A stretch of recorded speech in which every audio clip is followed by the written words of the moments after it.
दोष मत लगाओ कि तुम पर भी दोष न लगाया जाए, क्योंकि जिस प्रकार तुम दोष लगाते हो उसी प्रकार तुम पर भी दोष लगाया जाएगा, और जिस नाप से तुम नापते हो उसी से तुम्हारे लिए भी नापा जाएगा। तू क्यों अपने भाई की आंख के तिनके को देखता है और अपनी आंख का लट्ठा तुझे नहीं सूझता? और जब तेरी ही आंख में लट्ठा है तो तू अपने भाई से क्यों कर कह सकता है कि ला मैं तेरी आंख से तिनका निकाल दूं?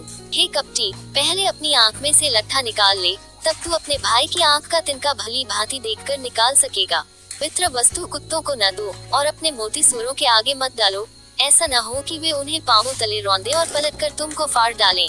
मांगो तो तुम्हें दिया जाएगा, ढूंढो तो तुम पाओगे, खटखटाओ तो तुम्हारे लिए खोला जाएगा। कि जो कोई मांगता है उसे मिलता है, और जो ढूंढता है वह पाता है, और जो खटखटाता है उसके लिए खोला जाएगा। से ऐसा कौन मनुष्य है कि यदि उसका पुत्र उससे रोटी मांगे तो वह उसे पत्थर दे, वह मछली मांगे तो उसे सांप दे। सो जब तुम बुरे होकर अपने बच्चों को अच्छी वस्तुएं देना जानते हो, तो तुम्हारा स्वर्गीय पिता अपने मांगने वालों को अच्छी वस्तुएं क्यों न देगा।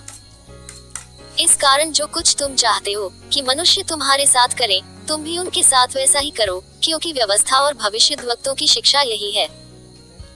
सकेत फाटक से प्रवेश करो, क्योंकि चौड़ा है वह फाटक और चाकल है वह मार्ग जो विनाश को पहुंचाता है, और बहुतेरे हैं जो उससे प्रवेश करते हैं। क्योंकि सकेत है वह फाटक और सकरा है वह मार्ग जो जीवन को पहुंचाता है, और थोड़े हैं जो उसे पाते हैं।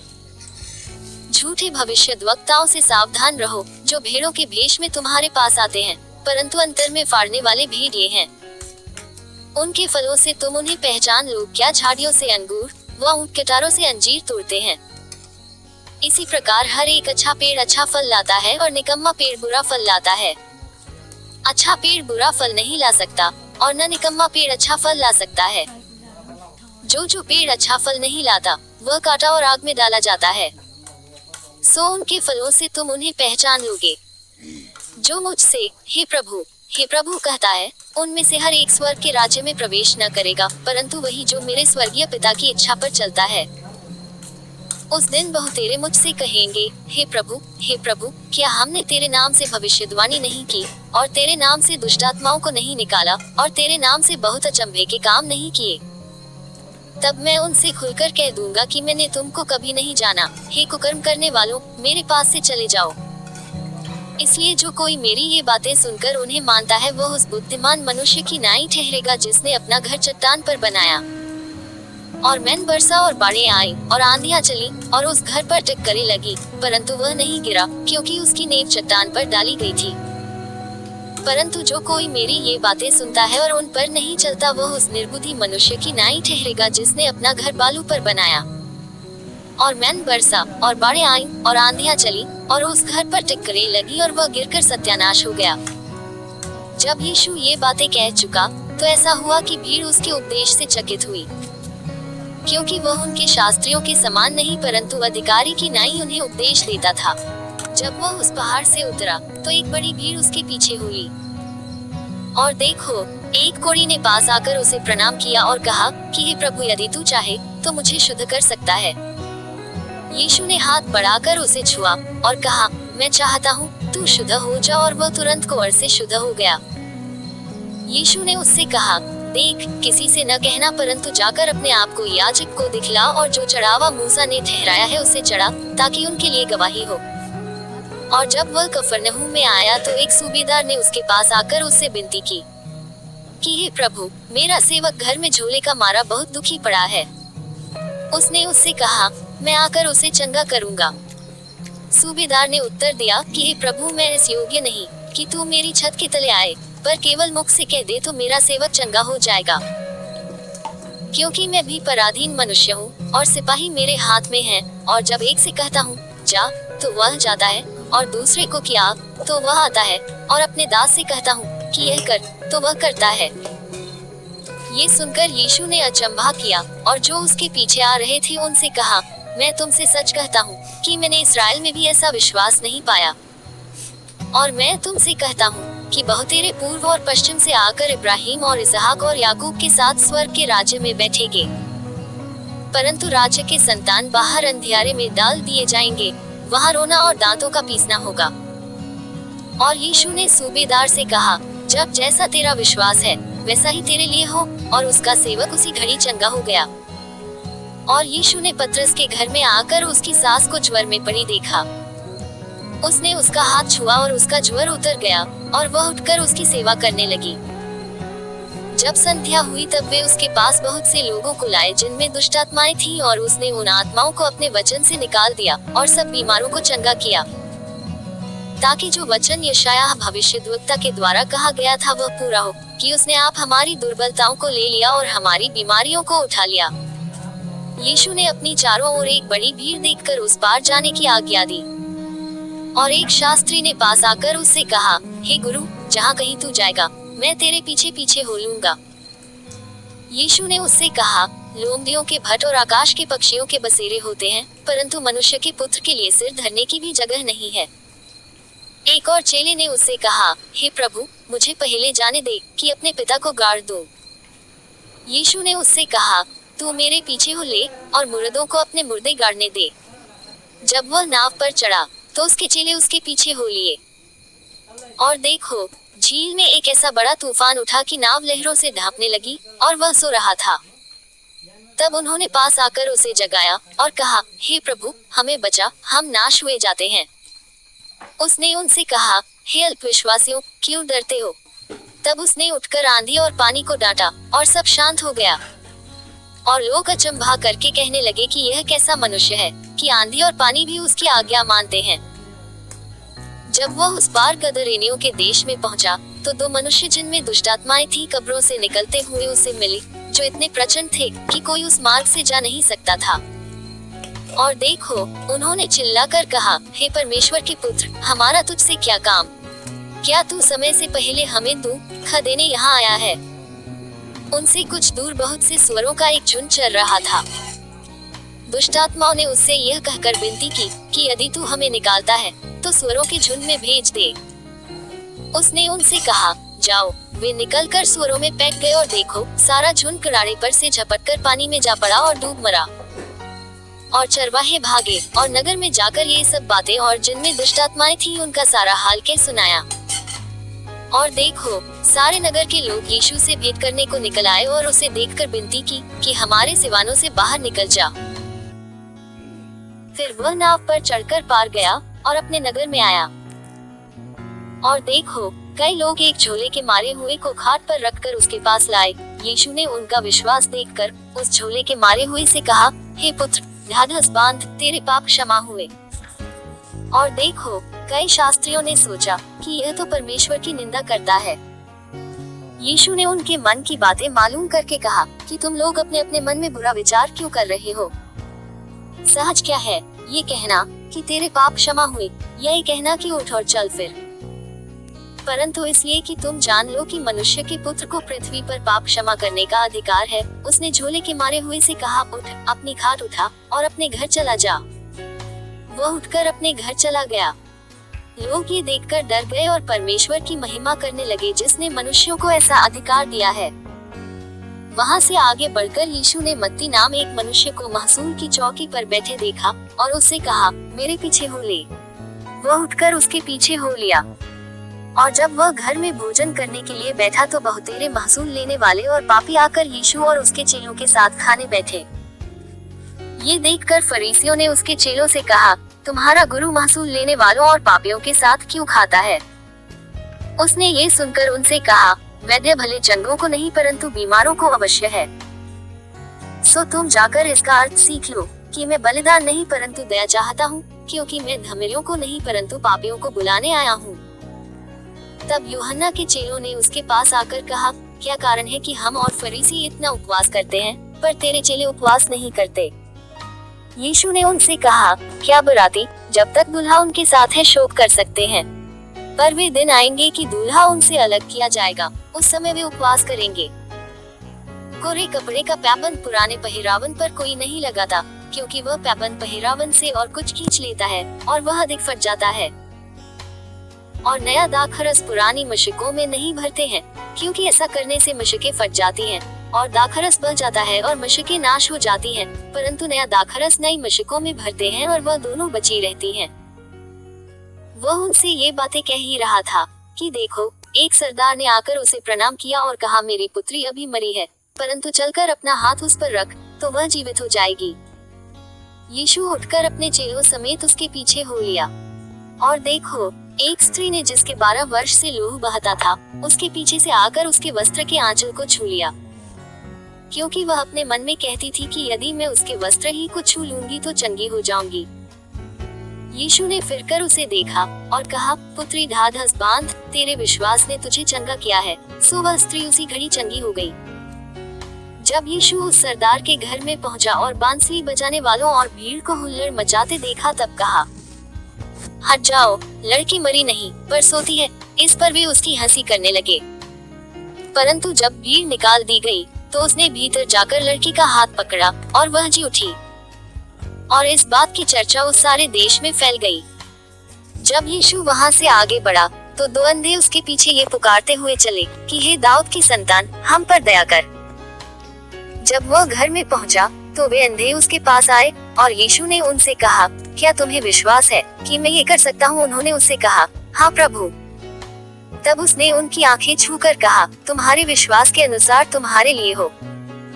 और उनकी आंखें खुल गई और यीशु ने उन्हें चिताकर कहा, सावधान, कोई इस बात को न जाने। पर उन्होंने निकलकर सारे देश में उसका यश फैला दिया। जब वे बाहर जा रहे थे तो देखो, लोग एक गूंगे को जिसमें दुष्टात्मा थी उसके पास लाए, और जब दुष्टात्मा निकाल दी गई तो गूंगा बोलने लगा, और भीड़ ने अचंभा करके कहा कि इस्राएल में ऐसा कभी नहीं देखा गया। परंतु फरीसियों ने कहा, ये तो दुष्टात्माओं के सरदार की सहायता से दुष्टात्माओं को निकालता है। और यीशु सब नगरों और गांवों में फिरता रहा और उनकी सभाओं में उपदेश करता और राज्य का सुसमाचार प्रचार करता और हर प्रकार की बीमारी और दुर्बलता को दूर करता रहा। जब उसने भीड़ को देखा तो उसको लोगों पर तरस आया, क्योंकि वे उन भेड़ों की नाई जिनका कोई रखवाला न हो, व्याकुल और भटके हुए से थे। तब उसने अपने चेलों से कहा, पक्के खेत तो बहुत है पर मजदूर थोड़े हैं, इसलिए खेत के स्वामी से विनती करो कि वह अपने खेत काटने के लिए मजदूर भेज दे। फिर उसने अपने 12 चेलों को पास बुलाकर उन्हें अशुद्ध आत्माओं पर अधिकार दिया कि उन्हें निकालें और सब प्रकार की बीमारियों और सब प्रकार की दुर्बलताओं को दूर करें। और 12 प्रेरितों के नाम ये हैं, पहला शमौन जो पतरस कहलाता है, और उसका भाई अंद्रियास, जब्दी का पुत्र याकूब और उसका भाई यूहन्ना, फिलिप्पुस और बरतुल्मै, थोमा और महसूल लेने वाला मत्ती, हल्फे का पुत्र याकूब और तद्दै, शमौन कनानी और यहूदा इस्करियोती जिसने उसे पकड़वा भी दिया। इन 12 को यीशु ने यह आज्ञा देकर भेजा कि अन्य जातियों की ओर न जाना और सामरियों के किसी नगर में प्रवेश न करना, परंतु इस्राएल के घराने ही की खोई हुई भेड़ों के पास जाना। और चलते चलते प्रचार कर कहो कि स्वर्ग का राज्य निकट आ गया है। बीमारों को चंगा करो, मरे हुओं को जिलाओ, कोढ़ियों को शुद्ध करो, दुष्टात्माओं को निकालो। तुमने सेंतमेंट पाया है, सेंतमेंट दो। अपने पटुकों में न तो सोना और न रूपा और न तांबा रखना। मार्ग के लिए न झोली रखो, न 2 कुर्ते, न जूते और न लाठी लो, क्योंकि मजदूर को उसका भोजन मिलना चाहिए। जिस किसी नगर या गांव में जाओ तो पता लगाओ कि वहाँ कौन योग्य है, और जब तक वहाँ से न निकलो उसी के यहाँ रहो। और घर में प्रवेश करते हुए उसको आशीष देना। यदि उस घर के लोग योग्य होंगे तो तुम्हारा कल्याण उन पर पहुँचेगा, परंतु यदि वे योग्य न हो तो तुम्हारा कल्याण तुम्हारे पास लौट आएगा। और जो कोई तुम्हें ग्रहण न करे और तुम्हारी बातें न सुने, उस घर या उस नगर से निकलते हुए अपने पांवों की धूल झाड़ डालो। मैं तुमसे सच कहता हूँ कि न्याय के दिन उस नगर की दशा से सदोम और अमोरा के देश की दशा अधिक सहने योग्य होगी। देखो, मैं तुम्हें भेड़ों की नाई भेड़ियों के बीच में भेजता हूँ, सो सांपों की नाई बुद्धिमान और कबूतरों की नाई भोले बनो। परंतु लोगों से सावधान रहो, क्योंकि वे तुम्हें महासभाओं में सौंपेंगे और अपनी पंचायत में तुम्हें कोड़े मारेंगे। तुम मेरे लिए हाकिमों और राजाओं के सामने उन पर और अन्य जातियों पर गवाह होने के लिए पहुंचाए जाओगे। जब वे तुम्हें पकड़वाएंगे तो यह चिंता न करना कि हम किस रीति से या क्या कहेंगे, क्योंकि जो कुछ तुमको कहना होगा वह उसी घड़ी तुम्हें बता दिया जाएगा। क्योंकि बोलने वाले तुम नहीं हो, परंतु तुम्हारे पिता का आत्मा तुम में बोलता है। भाई को और पिता पुत्र को घात के लिए सौंपेंगे, और लड़के वाले माता पिता के विरोध में उठकर उन्हें मरवा डालेंगे। मेरे नाम के कारण सब लोग तुमसे बैर करेंगे, पर जो अंत तक धीरज धरे रहेगा उसी का उद्धार होगा। जब वे तुम्हें एक नगर में सताएं, तो दूसरे को भाग जाना। मैं तुमसे सच कहता हूँ, तुम इस्राएल के सब नगरों में न फिर चुकोगे कि मनुष्य का पुत्र आ जाएगा। चेला अपने गुरु से बड़ा नहीं, और न दास अपने स्वामी से। चेले का गुरु के और दास का स्वामी के बराबर होना ही बहुत है। जब उन्होंने घर के स्वामी को शैतान कहा तो उसके घर वालों को क्यों न कहेंगे। सो उनसे मत डरना, क्योंकि कुछ ढपा नहीं जो खोला न जाएगा, और न कुछ छिपा है जो जाना न जाएगा। जो मैं तुमसे अंधियारे में कहता हूँ उसे उजियाले में कहो, और जो कानों कान सुनते हो उसे कोठों पर से प्रचार करो। जो शरीर को घात करते हैं पर आत्मा को घात नहीं कर सकते, उनसे मत डरना, पर उसी से डरो जो आत्मा और शरीर दोनों को नरक में नाश कर सकता है। क्या पैसे में 2 गौरैया नहीं बिकती? तो भी तुम्हारे पिता की इच्छा के बिना उनमें से एक भी भूमि पर नहीं गिर सकती। तुम्हारे सिर के बाल भी सब गिने हुए हैं, इसलिए डरो नहीं, तुम बहुत गौरैयों से बढ़कर हो। जो कोई मनुष्यों के सामने मुझे मान लेगा, उसे मैं भी अपने स्वर्गीय पिता के सामने मान लूंगा। पर जो कोई मनुष्यों के सामने मेरा इनकार करेगा, उससे मैं भी अपने स्वर्गीय पिता के सामने इनकार करूंगा। यह न समझो कि मैं पृथ्वी पर मिलाप कराने को आया हूँ। मैं मिलाप कराने को नहीं, पर तलवार चलवाने आया हूँ। मैं तो आया हूँ कि मनुष्य को उसके पिता से, और बेटी को उसकी माँ से, और बहू को उसकी सास से अलग कर दूं। मनुष्य के बैरी उसके घर ही के लोग होंगे। जो माता या पिता को मुझसे अधिक प्रिय जानता है, वह मेरे योग्य नहीं, और जो बेटा या बेटी को मुझसे अधिक प्रिय जानता है, वह मेरे योग्य नहीं। और जो अपना क्रूस लेकर मेरे पीछे न चले, वह मेरे योग्य नहीं। जो अपने प्राण बचाता है वह उसे खोएगा, और जो मेरे कारण अपना प्राण खोता है वह उसे पाएगा। जो तुम्हें ग्रहण करता है वह मुझे ग्रहण करता है, और जो मुझे ग्रहण करता है वह मेरे भेजने वाले को ग्रहण करता है। जो भविष्यद्वक्ता को भविष्यद्वक्ता जानकर ग्रहण करे, वह भविष्यद्वक्ता का बदला पाएगा, और जो धर्मी जानकर धर्मी को ग्रहण करे, वह धर्मी का बदला पाएगा। जो कोई इन छोटों में से एक को चेला जानकर केवल एक कटोरा ठंडा पानी पिलाए, मैं तुमसे सच कहता हूँ, वह किसी रीति से अपना प्रतिफल न खोएगा। जब यीशु अपने 12 चेलों को आज्ञा दे चुका, तो वह उनके नगरों में उपदेश और प्रचार करने को वहां से चला गया। यूहन्ना ने बंदीगृह में मसीह के कामों का समाचार सुनकर अपने चेलों को उससे यह पूछने भेजा कि क्या आने वाला तू ही है, या हम दूसरे की बात जोएं? यीशु ने उत्तर दिया कि जो कुछ तुम सुनते हो और देखते हो, वह सब जाकर यूहन्ना से कह दो कि अंधे देखते हैं और लंगड़े चलते फिरते हैं, कोढ़ी शुद्ध किए जाते हैं और बहिरे सुनते हैं, मुर्दे जिलाए जाते हैं, और कंगालों को सुसमाचार सुनाया जाता है। और धन्य है वह जो मेरे कारण ठोकर न खाए। जब वे वहां से चल दिए, तो यीशु यूहन्ना के विषय में लोगों से कहने लगा, तुम जंगल में क्या देखने गए थे? क्या हवा से हिलते हुए सरकंडे को? फिर तुम क्या देखने गए थे? क्या कोमल वस्त्र पहने हुए मनुष्य को? देखो, जो कोमल वस्त्र पहनते हैं वे राजभवनों में रहते हैं। तो फिर क्यों गए थे? क्या किसी भविष्यद्वक्ता को देखने को? हाँ, मैं तुमसे कहता हूँ, वरन भविष्यद्वक्ता से भी बड़े को। ये वही है जिसके विषय में लिखा है कि देख, मैं अपने दूत को तेरे आगे भेजता हूँ, जो तेरे आगे तेरा मार्ग तैयार करेगा। मैं तुमसे सच कहता हूँ कि जो स्त्रियों से जन्मे हैं, उनमें से यूहन्ना बपतिस्मा देने वाले से कोई बड़ा नहीं हुआ, पर जो स्वर्ग के राज्य में छोटे से छोटा है वह उससे बड़ा है। यूहन्ना बपतिस्मा देने वाले के दिनों से अब तक स्वर्ग के राज्य पर जोर होता रहा है, और बलवान उसे छीन लेते हैं। यूहन्ना तक सारे भविष्यद्वक्ता और व्यवस्था भविष्यद्वाणी करते रहे। और चाहो तो मानो एलियाह जो आने वाला था वह यही है। जिसके सुनने के कान हो वह सुन ले। मैं इस समय के लोगों की उपमा किससे दूं? वे उन बालकों के समान हैं जो बाजारों में बैठे हुए एक दूसरे से पुकार कर कहते हैं कि हमने तुम्हारे लिए बांसुरी बजाई और तुम न नाचे, हमने विलाप किया और तुमने छाती नहीं पिटी। क्योंकि यूहन्ना न खाता आया और न पीता, और वे कहते हैं कि उसमें दुष्टात्मा है।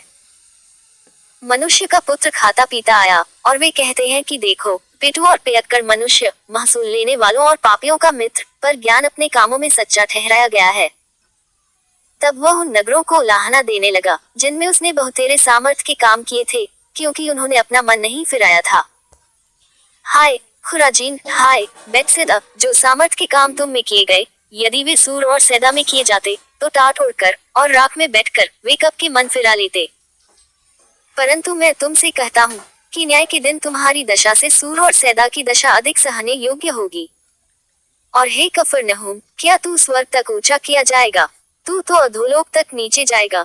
जो सामर्थ के काम तुझ में किए गए हैं, यदि सदोम में किए जाते, तो वह आज तक बना रहता। पर मैं तुमसे कहता हूँ कि न्याय के दिन तेरी दशा से सदोम के देश की दशा अधिक सहने योग्य होगी। उसी समय यीशु ने कहा, हे पिता, स्वर्ग और पृथ्वी के प्रभु, मैं तेरा धन्यवाद करता हूँ कि तूने इन बातों को ज्ञानियों और समझदारों से छिपा रखा और बालकों पर प्रकट किया है। हाँ, हे पिता, क्योंकि तुझे यही अच्छा लगा। मेरे पिता ने मुझे सब कुछ सौंपा है, और कोई पुत्र को नहीं जानता, केवल पिता, और कोई पिता को नहीं जानता, केवल पुत्र और वह जिस पर पुत्र उसे प्रकट करना चाहे। हे सब परिश्रम करने वालों और बोझ से दबे लोगों, मेरे पास आओ, मैं तुम्हें विश्राम दूंगा। मेरा जुआ अपने ऊपर उठा लो और मुझसे सीखो, क्योंकि मैं नम्र और मन में दीन हूँ, और तुम अपने मन में विश्राम पाओगे। क्योंकि मेरा जुआ सहज और मेरा बोझ हल्का है। उस समय यीशु सबत के दिन खेतों में से होकर जा रहा था, और उसके चेलों को भूख लगी, सो वे बालें तोड़ तोड़ कर खाने लगे। फरीसियों ने ये देखकर उससे कहा, देख तेरे चेले वह काम कर रहे हैं जो सबत के दिन करना उचित नहीं। उसने उनसे कहा, क्या तुमने नहीं पढ़ा कि दाऊद ने, जब वह और उसके साथी भूखे हुए तो क्या किया?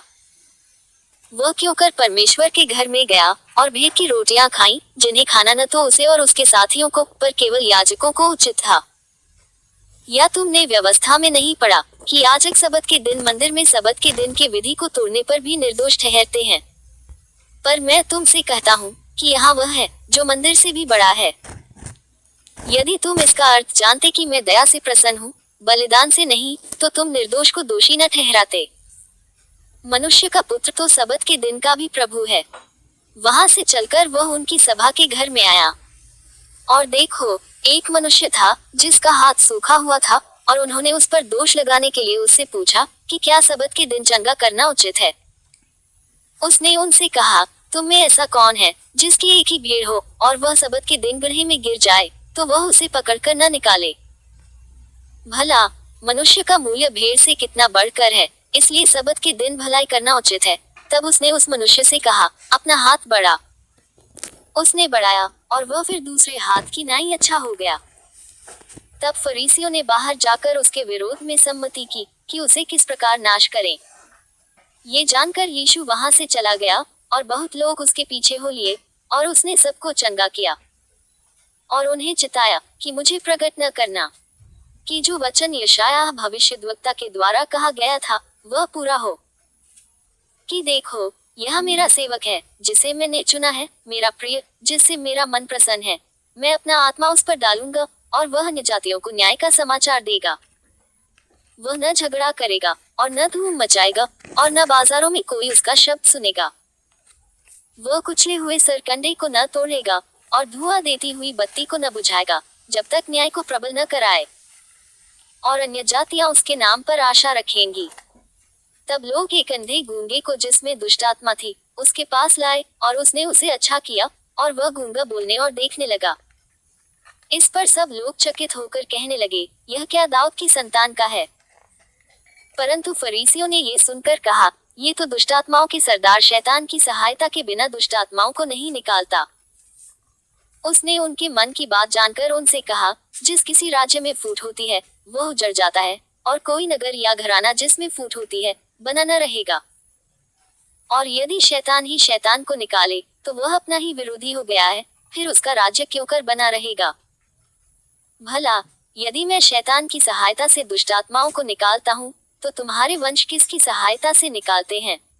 इसलिए वे ही तुम्हारा न्याय चुकाएंगे।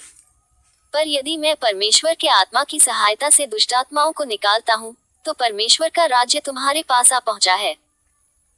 या क्यों कर कोई मनुष्य किसी बलवंत के घर में घुसकर उसका माल लूट सकता है, जब तक कि पहले उस बलवंत को न बांध ले, और तब वह उसका घर लूट लेगा। जो मेरे साथ नहीं, वह मेरे विरोध में है, और जो मेरे साथ नहीं बटोरता, वह बिथरता है।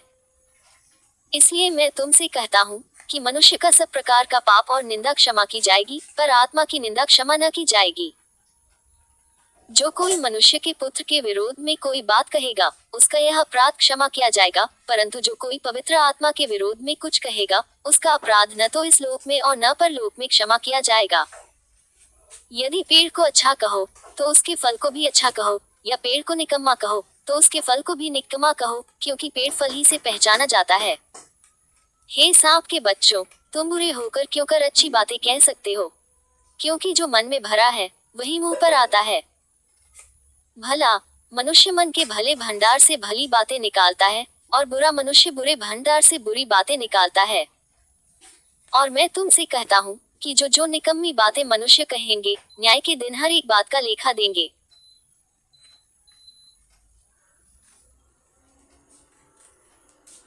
क्योंकि तू अपनी बातों के कारण निर्दोष और अपनी बातों ही के कारण दोषी ठहराया जाएगा। इस पर कितने शास्त्रियों और फरीसियों ने उससे कहा, हे गुरु, हम तुझसे एक चिन्ह देखना चाहते हैं। उसने उन्हें उत्तर दिया कि इस युग के बुरे और व्यभिचारी लोग चिन्ह ढूंढते हैं, परंतु यूनुस भविष्यद्वक्ता के चिन्ह को छोड़ कोई और चिन्ह उनको न दिया जाएगा। यूनुस 3 रात दिन जल जंतु के पेट में रहा, वैसे ही मनुष्य का पुत्र 3 रात दिन पृथ्वी के भीतर रहेगा।